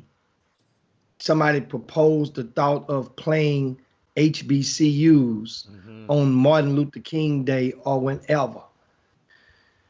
Tell me your thoughts on the Big East Conference possibly playing against some HBCUs, and would that benefit those schools more if you played them on their campuses or in your campuses? To be honest, like T would probably have a little bit better feel. He's just from the South and around those HBCUs more so. Swag Central, where you from? I think it's helpful to the HBCUs regardless. Obviously it'll be some kickback from the Power 5 teams, or with the numbers and the analytics in terms of how that's going to help you or hurt you for your at large and all that kind of stuff. Yeah. But beyond that, it'd be very beneficial. And now you're opening up a whole nother can, right? Because again, I don't want to go left, but we see these APR reports come out every year, and who gets banged with them? Who gets penalized with postseason and scholarships? It's HBCUs who have to go on a road for 2 months at the beginning of the season and miss a bunch of class so they can raise money to run the athletic departments, but then they get penalized for it at the end, which is really crazy to me. And that's a whole nother layer, a whole nother issue that down the line, hopefully we can help attack that, man. But I think anything we can do to bring more light to HBCUs is beneficial to those institutions. I never thought about that. Go on, T. Go. No, what he hit on is, a lot of it goes to the analytics and things, and, worried about how it looks in your league. If you lose to one of those schools, I mean, it's so much of that goes into play. Mm-hmm. But with that being said, I think it'll be a great idea. I have a lot of friends that coach in the SWAC, and I got to take my hat off to them. Some of the stories they tell me about how hard it is recruiting because of their budgets and things of that nature. It's unbelievable. And then they have to go out and race, play so many games. You guys know they have to play so many games to raise so many hundreds of thousands of dollars just for their entire school budgets. I think it would be a great thing if it's, any kind of way that we can help those schools. And what you're saying, Hatter, I mean, because I really do believe it. Oh, I know what it was. Terrence just blew my mind that plays a role. These kids being away from home so much plays a role in their development of their schoolwork. If you're always on the road raising money, I mean, maybe their tutors I don't know, because I know some schools, when they're on the road, they got tutors with them. But I know these people probably, the SWAC don't. But I've never thought about that, and I'm going to look into that. And that's one of the reasons, thank you, Terrence, that I never thought about. Nobody never brought that up on this show, that might be one of the downfalls of the API ratings in these SWAC schools. Great. And I promise you I'm going to research that. But I thank you for that information. What else you got, Jim? Yeah. Now, I also want to make sure I patch the question I asked a while ago. If you guys played at HBCU, does it benefit them based on what we're going to time with the movement? Based on the movement, is it better to play them at their campus so that some of your white players can get the HBU experience, or some of your black players can get to understand more about the culture of an HBCU? Or is it better to keep it like it is and give them the money, let them come to your campus, give them a bag, and let them go on about their business? I think you have to, if that game was to happen, I think you should add some kind of incentive onto it. I don't think just taking your players there so they can have an experience. Right. I mean, that's one thing, and that's almost like temporary. Right. I think if it's some way you could use some of the money raised or made for, giving out scholarships, finding some kind of way to impact the community in a positive way. I mean, I think it's some more incentives that you can look into for that game. But TJ, if a Kentucky, if a St. John's, or one of these teams come to that area, it will help the community, because they have to stay in the hotels, they have to eat around there, so it would help the economy. I don't know how much, but some of these teams travel. They people travel all over the world. You follow me? That's so true. I mean, just something to think about. That's a valid point. Because one day you two are gonna be head coaches. I'm just speaking it right now. You two, just by me being on this show with y'all today and listening to y'all talk and the way y'all think, you will be a head coach one day. So those are things that if they don't do it now, those are some things that you can work on implicating. Did you have something to say, Terrence? I'm sorry. Yeah, I will add on to that. I mean, I think right now, based off us being in a paused moment, all the discussion that's going on, I'm not sure if the ACC was talking about mandating those things, but if they don't, it'll be a little bit different. I remember, I'm not going to throw them out there, but I was on the staff, and we were talking about scheduling the game to play Jackson State at Jackson State. Great. And we ended up doing it, but we manipulated it to where we played them during the Thanksgiving break. There was nobody around. It wasn't your typical environment. So it looks, on the surface, is great, right? I mean, the ideology is great. The initiative is great. But as it gets closer to trying to figure out how to win that game, I'm sure some coaches are going to try to seek a competitive advantage, which would take away from the experience on the whole. So it's got to be more detailed, more thought out process. Like TJ says, has to be some other incentives, some other experiences that can be carried forth beyond just those 40 minutes. You know what I mean? Well, I remember a few years back, the NCAA, they allowed, because back in the days, they used to play pro-am teams, and traveling teams. Then it Marathon Oil and all kinds of different. Then they moved to let D1s play exhibition games, right? And now, and then now a lot of them play closed scrimmages. Well, could it be possible to in like the NCAA or the conference it's not enough for the whole conference to play an HBCU? You know, it wouldn't be geographically favorable. Every conference couldn't do it because there's not enough HBCUs. But I'm just thinking about one school maybe per year, and it rotates through the conference to maybe that means not your year until 10, 12 more years away to be obligated to play the season opener or a certain date when class is in. Maybe that can be it, because if enough, then that means now you're one of many conferences. Then that means now every one of those HBCUs can possibly get a home game out of the deal. But like I said, I don't know. Some schools can make more money playing you at your place. But I don't. I mean, I don't really. It's not my. I don't really care. I'm just thinking about the stance of the HBCU, because there's too many black people out there. We're not even talking about the white people on this. There's too many blacks that don't understand, don't even know what HBCUs, the acronym, stand for. Right. Let's be real. You know? So that means now, what leads me to a question I want to bring to you guys, to both of you, and going back to the CFA, right? Why do you feel the need for this CFA to be established? And the CFA, you can go back and remind them, or I'll remind you guys, the Coaches for Action. Why do you really feel the need for it to be established? You got a team. I mean, simply for me, it's just tired of waiting for somebody to lead us. You know, sitting around, looking over your shoulder, waiting for somebody else to do something so you can jump on board with them. It hadn't gotten us anywhere. You know what I mean? It's just time. It's time for the guys who we have a bigger voice than we give ourselves credit for, especially collectively. So to me, it was just time, man.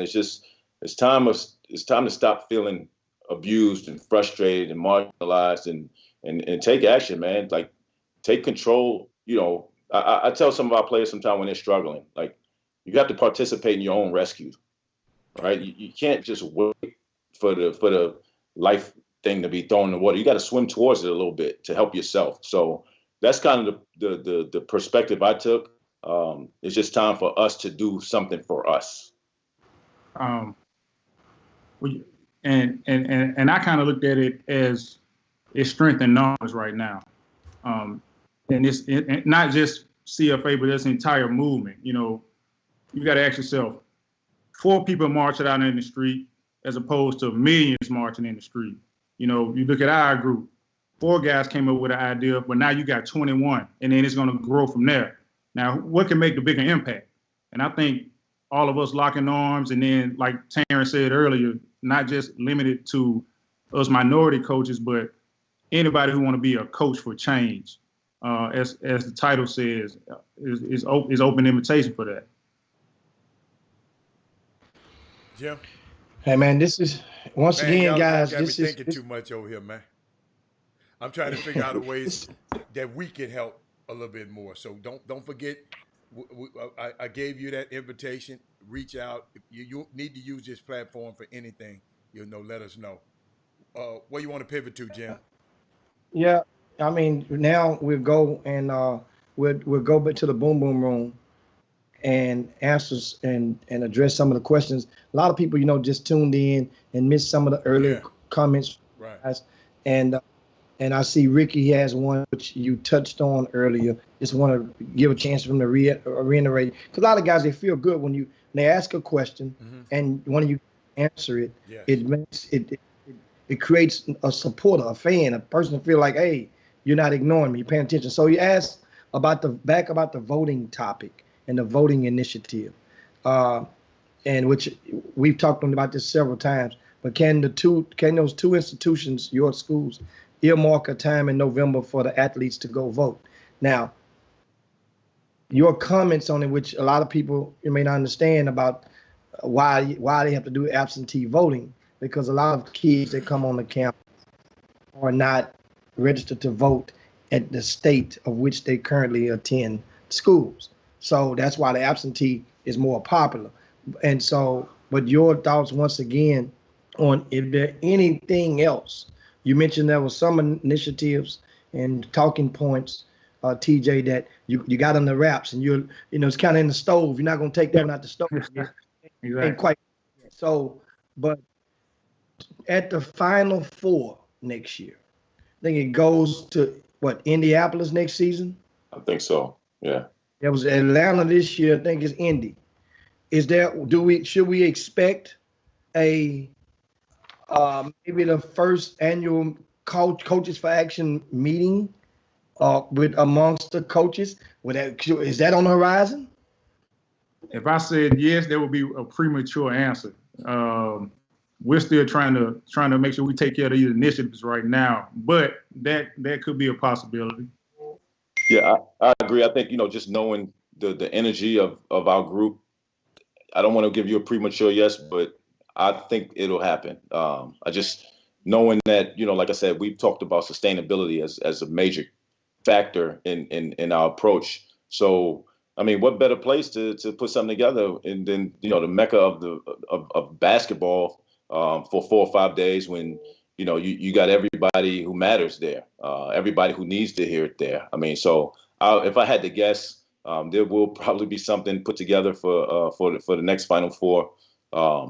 But in the meantime, like T said, man, we focused on a couple things to get off the ground. But because number one, you all know when you're trying to attack something and you're trying to do a million things with it, you're not gonna get anywhere with anything. You get discouraged and then it'll be over with.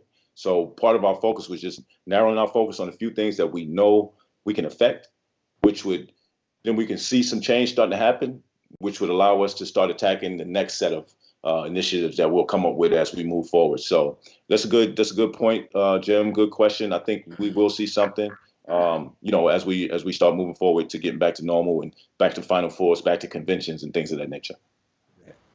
And TJ, we have a question from out of Chicago. Say, what exactly did you learn from Coach Nolan Richardson that has impacted you as a man and as a player? Number one is just to be my own man, and stand with conviction on what I believe in, even if others don't believe in it. And he showed me that with the style of play. A lot of people mocked it and, didn't think it was this or that, but he believed in it and to the point where he won a national championship. And Coach Richardson was he was one of the strongest people I ever met in my life. And that was one thing that I definitely took from him. And, he also told me to make sure I was financially literate.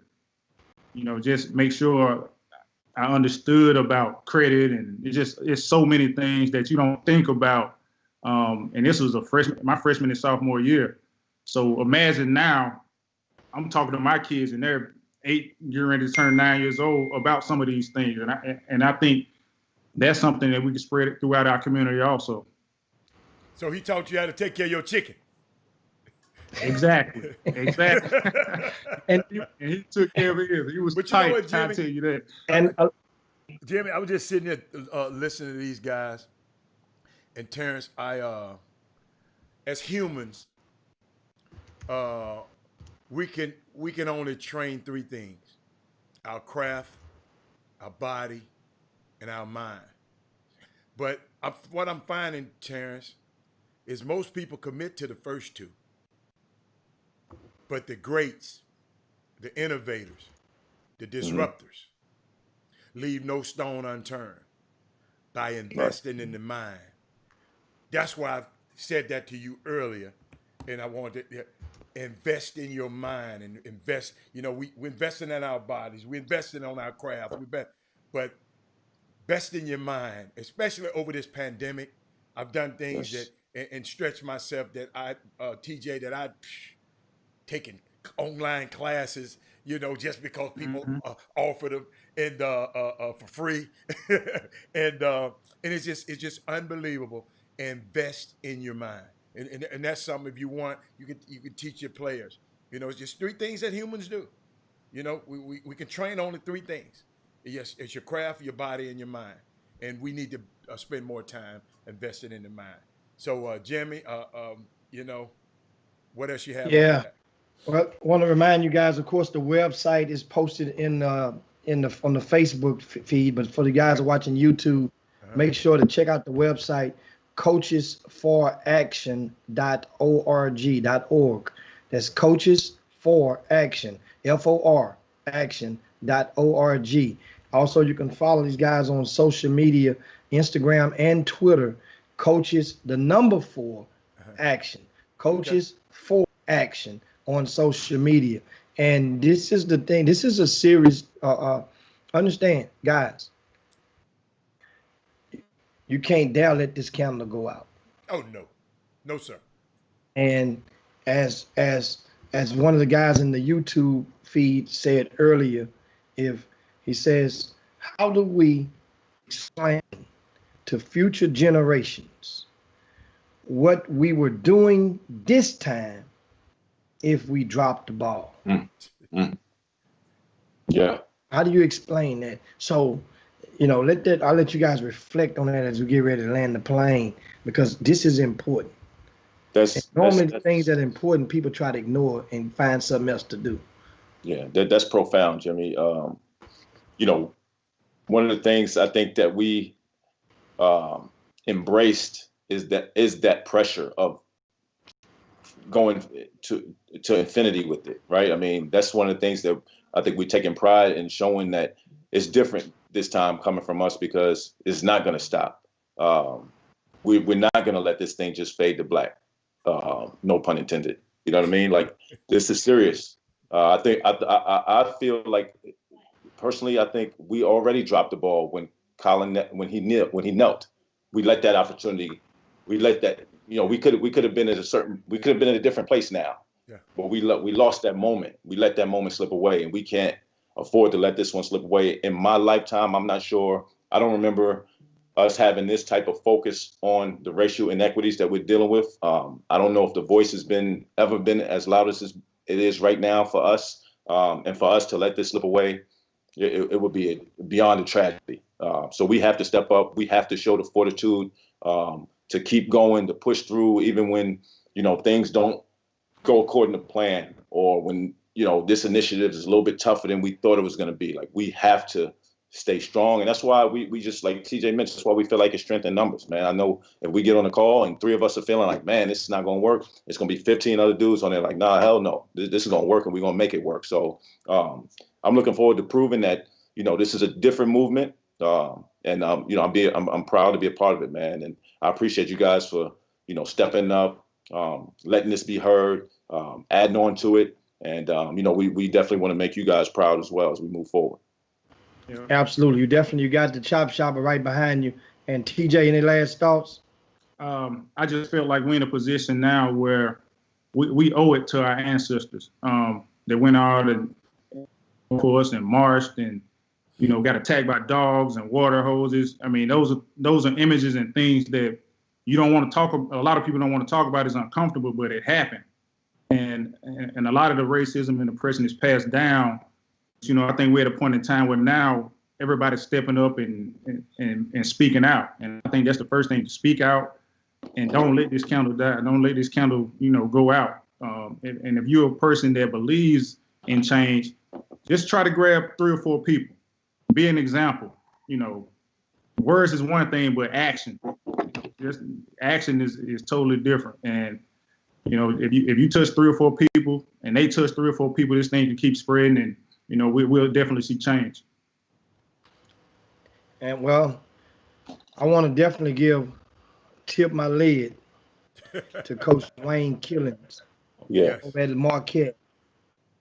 Also, Kyle Neptune, Ivan Thomas over at Providence, Kamani Young at UConn.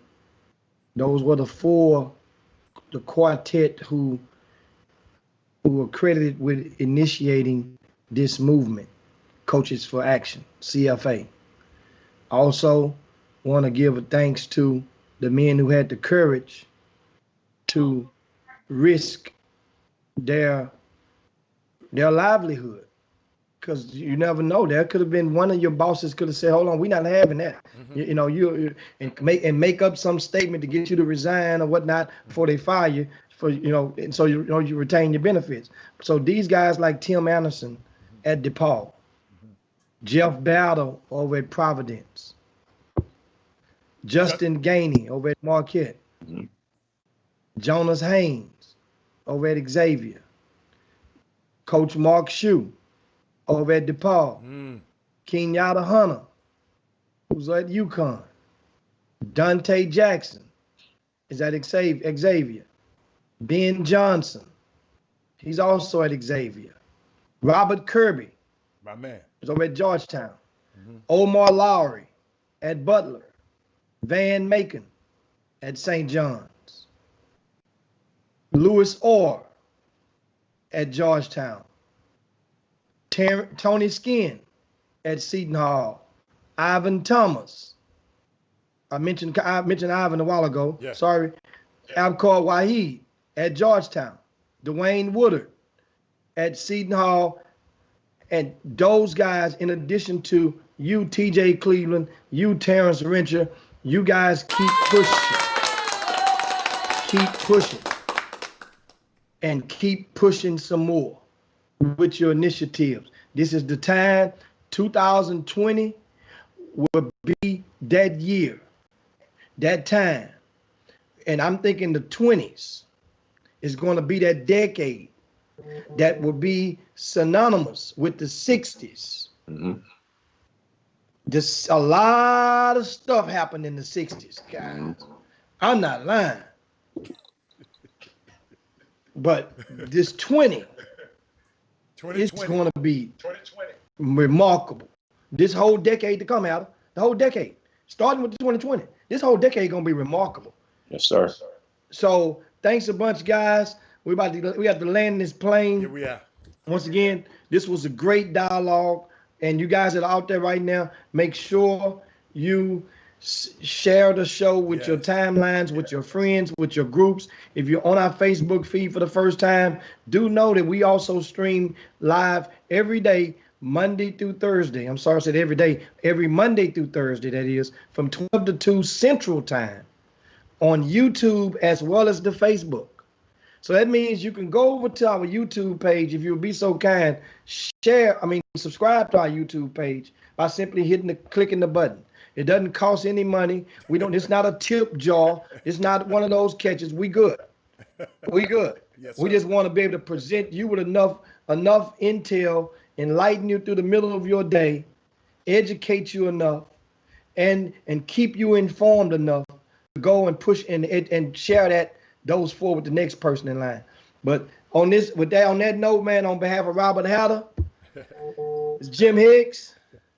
It's time to slide on down Dino's back and yabba dabba do this thing for the day. See y'all in 22 hours when we have our grassroots conversation continue on tomorrow. Got Jermaine O'Neal expected to join us, and also the Coos Elite guys, PJ Kuznar and his brother. It's gonna be a hell of a day on Baby Friday. Chop chop, we up out of here. Peace. See y'all later. Jim Hicks, Robert Hatter, you are now tuned in to the chop. I'm Retro. Let's get it. We in the chop shop, we live in the chop shop. We talking sports talk, we live in the chop shop. We in the chop shop, I'm talking sports talk. So turn your dials up, it's live in the chop shop. We in the chop shop, we live in the chop shop. We talking sports talk, we live in the chop shop.